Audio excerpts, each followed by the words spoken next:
வணக்கம். இந்த பதிவில் நம்ம என்ன பார்க்குறோம்னா, வாழ்க்கையில் வந்துட்டு ஹம், எந்த மாதிரி சூழ்நிலையில் நம்ம எந்த மாதிரி செயல்பட்டோம் அப்படின்னா அந்த ஃபேமிலிக்குள்ள அங்கீகாரம் வந்துட்டு எப்பயுமே இருக்கும் அப்படிங்கிறத சொல்கிறேன். வாழ்க்கையில் வந்து ஏற்றமும் இருக்கும், இறக்கமும் இருக்கும். ஓகேங்களா? ஏற்றமும் இருக்கும், இறக்கமும் இருக்கும். அதுதான் ரெண்டு சேர்ந்தது தான் வாழ்க்கை. இப்போது ஏற்றத்தில் வந்துட்டு நமக்கு இந்த சமுதாயத்தால் நம்ம வந்துட்டு இந்த சமுதாயம் நமக்கு தேவையான எல்லாத்தையுமே கொடுக்கும். அந்த ஏற்றத்தில் ஒரு ஃபேமிலி வந்துட்டு நல்லா நல்லா நல்லா இருக்கிறதுக்கான நல்லா ஹாப்பியாக இருக்கிறதுக்கான சாதகமான சூழ்நிலையை வந்துட்டு அந்த ஏற்றத்தில் வந்துட்டு கொடுக்கும். அந்த ஃபேமிலி வந்துட்டு சந்தோஷமாக்கணும்னா என்ன அர்த்தம்? அங்கே இருக்கிற அப்பா வந்து சந்தோஷமாக்கணும், அம்மா சந்தோஷமாக்கணும்.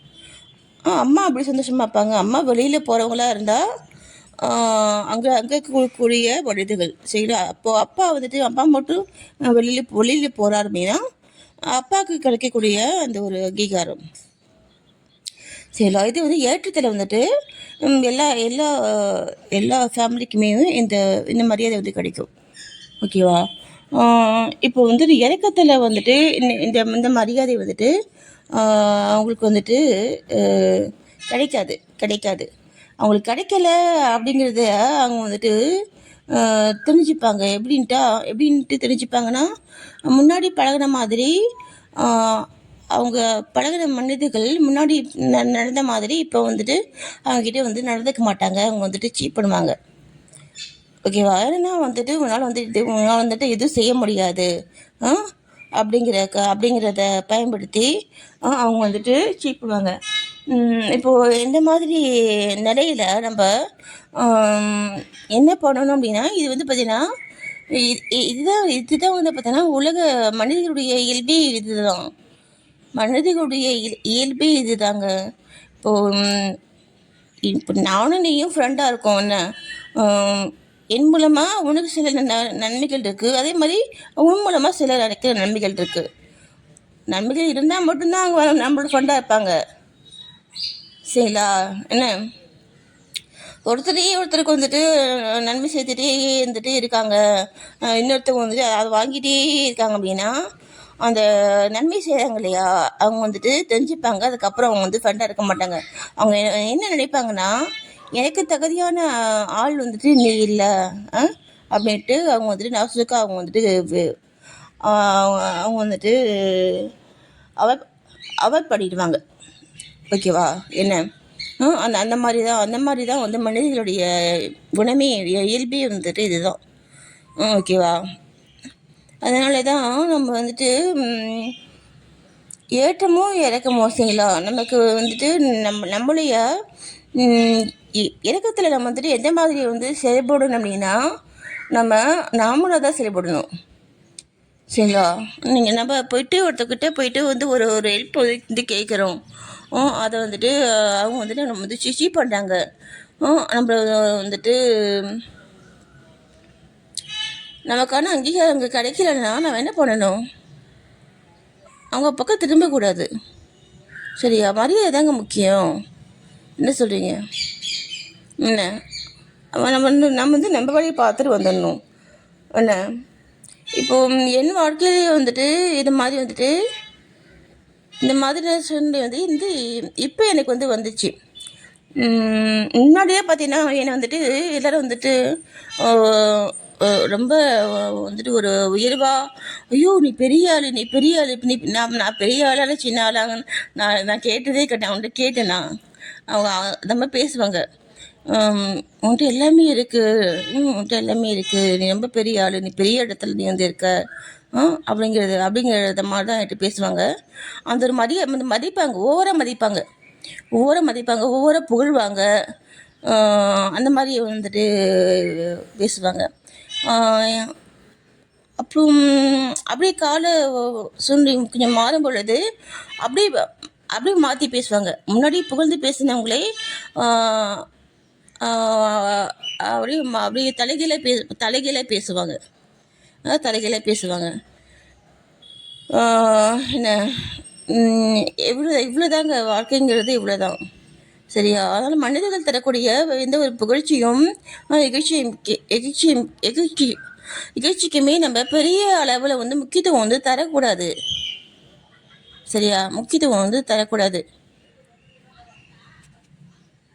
இப்போ வந்து என்னுடைய கூட பிறந்த பெரிய அண்ணா நான் வந்துட்டு ஹாஸ்பிட்டலில் வந்துட்டு சிசேரியன் ஆகி தம்பி பிறந்து 3வது நாள் எங்கன்னா பார்க்க வந்தாங்க. நான் வந்துட்டு அப்போது சிசேரியன் பண்ணியிருப்பாங்க. நடந்து நடக்க முடியாது இல்லையா? நடக்க முடியாது. மேலே வந்துட்டு ஷால் போட்டிருப்பேன். ஷால் வந்துட்டு நான் எப்பவுமே போட்டிருப்பேன். அந்த யார் அந்த மாலை மாதிரி போடுவாங்கள்ல, கழுத்து மேலே போடுவாங்க ஷாலு, அப்போ தானே போட்டுப்பேன். அந்த மாதிரி நான் ஏன் போடுறேன் அப்படின்னா, நம்ம பின்னாடி தொங்குற மாதிரி ஷால் போட்டோம்னா அதை நம்ம வந்து தள்ளிகிட்டே இருக்கணும் ஷாலை. இந்த மாதிரி போட்டோம் அப்படின்னா அது அப்படி ஃபிட்டாக நிற்கும், செஸ்ட் வந்து மறைச்சிடும். அதனால் நான் வந்துட்டு இந்த மாதிரி தான் நான் வந்து ஷால் போடுவேன். ஒரு வேலையாக இருக்க ஒரு உடம்பு ரொம்ப பலகீனமாக முடியாத சூழ்நிலையில் என்னால் கேர் பண்ண முடியாது அப்படிங்கிற சூழ்நிலையில் நான் அந்த மாதிரி தான் நான் வந்துட்டு ஷால் போடுவேன். அப்போது அவங்க என்னை பார்த்துட்டு சொல்கிறாங்க, சிரிச்சுட்டே சொல்கிறாங்க, என்னது என்ன நீ வந்துட்டு அரசியல்வாதி வர மாதிரி ஷால் போட்டிருக்க அப்படின்ட்டு சிரிச்சுட்டே சொல்கிறாங்க. நான் தடுமாறி நான் வந்துட்டு பாத்ரூம் போயிட்டு வந்துக்கிட்டு இருக்கேன். பிடிக்கிறதுக்கு கூட அங்கே உனக்கு சரியான ஆள் கிடையாது.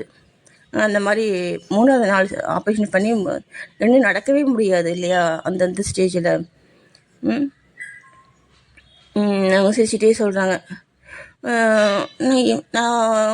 நான் பெருசுப்படுத்தவே மாட்டேன்.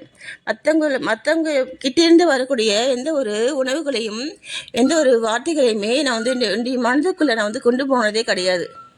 சரிங்களா? கொண்டு போனதே கிடையாது. பேசாமல் நான் வந்து பெட்டில் படுத்துட்டேன். ஓகேவா? இப்போது இன்றைக்கி கடைசியானாவும் வந்துட்டு அவங்க வந்துட்டு இந்த காசுக்காக தான் வந்துட்டு அவங்க வந்து இவ்வளோ ஒரு தீங்கு வந்துட்டு எங்களுக்கு பண்ணது.